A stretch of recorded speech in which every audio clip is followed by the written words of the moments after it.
am a Filipino. I am a Filipino, inheritor of a glorious past, hostage to the uncertain future. As such, I must prove equal to a twofold task, the task of meeting my responsibility to the past, and the task of performing my obligation to the future. I sprung from a hardy race, child of many generations, removed of ancient Malayan pioneers. Of Browns, across the centuries, the memories comes rushing back to me, of brown-skinned men putting out to sea in ships that were as frail as their heart were stout. Over the sea I see them come, borne upon the billowing wave and the whistling wind, carried upon the mighty swell of hope, hope the free abundance of new land that was to be their home and their children's forever. This is the land we sought and found, every inch of shore that their eyes were set upon, every hill and mountain that beckoned to them with the green and purple invitation, every mile of the rolling plain that their view encompassed, every river and lake that promised a plentiful living and the fruitfulness of commerce, is a hallowed spot to me. By the strength of their hearts and hands, by every right of law, human and divine, this land and all the appurtenances thereof, the black and fertile soil, the seas and lakes and rivers teeming with fish, the forests with their bowels and inexhaustible wealth and wildlife and timber, the mountains with their bowels swollen with minerals. The whole of this rich and happy land has been, for centuries without number, the land of my fathers. This is the land I received in trust from them, and in trust will it pass it to my children, and so on until the word no more. I am a Filipino. In my blood runs the seeds of heroes, that seed that flowered on the centuries in deeds of courage and defiance.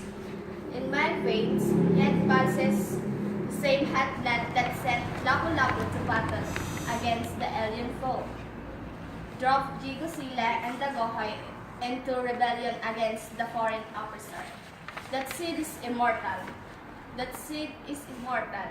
It is the self-same seed, that heart of Jose Rizal, that morning in Bagong Bayan, with a volley of shots, put an end to all that was mortal him, and made his spirit deathless forever.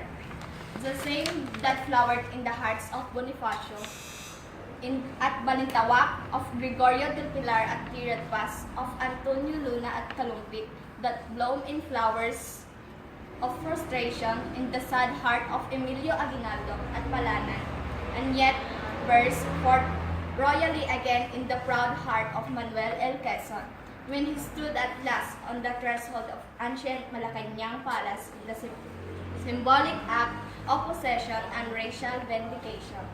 That seed I bear within me is an immortal seed. It is the mark of my manhood, the symbolic of a dignity as a human being, like my seeds that were once buried on the top of Tocan men many thousand years ago. It grow and flower and bear fruit again.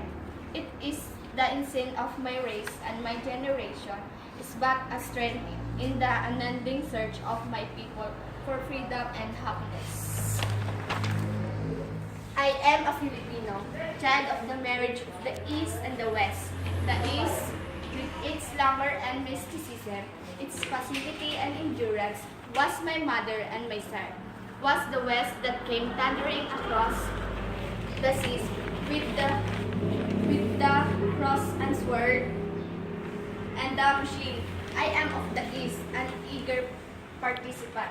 It is struggles for liberation from the imperialist yoke.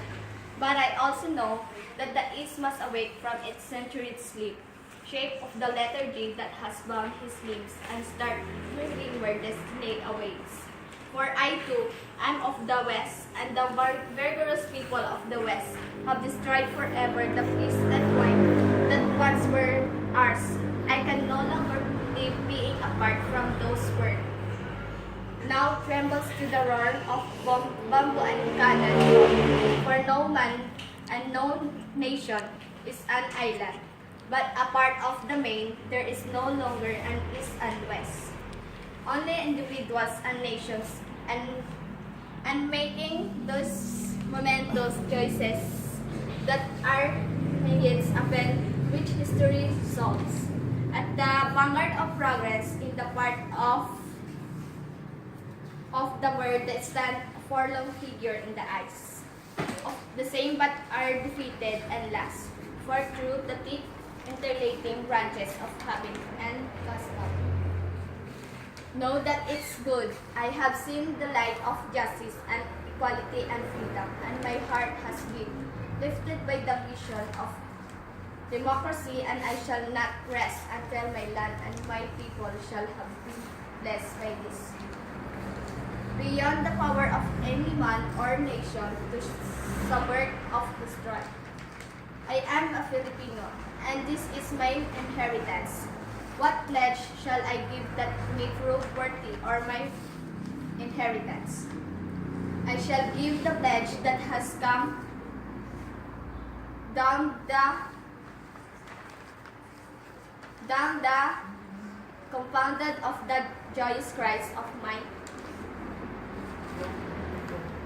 Malayan forebears, when they first saw the continuance of this land blown before their eyes of the battle cries that have resounded in every field of combat from Mactan to Tirad Pass, of the voices at any people when they sing. Land of the morning, child of the sun returning, never shall invaders trample the sacred shore. Out of the lush green of this 7,000 island, out of the heartstrings of 16 million people, all vibrating of one song, I shall weave the mighty fabric of my pledge out of my songs of the farmers at sunrise.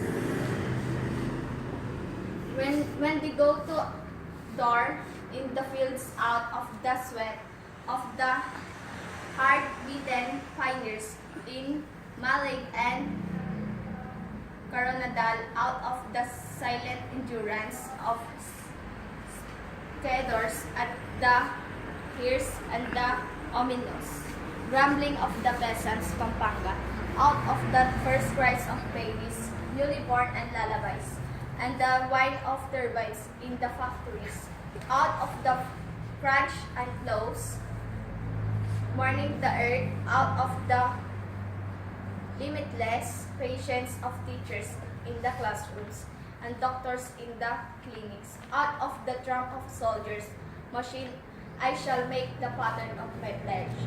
I am a Filipino, born of freedom, and I shall not rest until freedom shall have been added unto my inheritance for myself and my children's forever. I am a Filipino by Carlos B. Romulo.